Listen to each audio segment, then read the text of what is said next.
I'm Penny Goodwin. I'm the Chief Executive for Wastesavers Charitable Trust and Wastesavers Recycling Limited. The main operation that takes place here is the baling and sorting of different materials that we collect from curbside recycling operations. We collect from around 74,000 households in Newport: plastics, cans, glass, paper, cardboard and food waste, along with some textiles and electrical items, ready for onward transportation to reprocessors around the UK.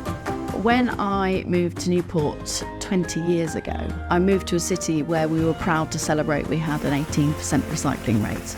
There was a great big landfill, and every year that was getting bigger and bigger and bigger. I think at the end of this year we'll be, closer to 70% than we have been before. So Wastesavers has had a very positive effect on that environment. So that landfill has stopped growing. We're not generating as much waste anymore, and I'm proud to say that we're a part of that.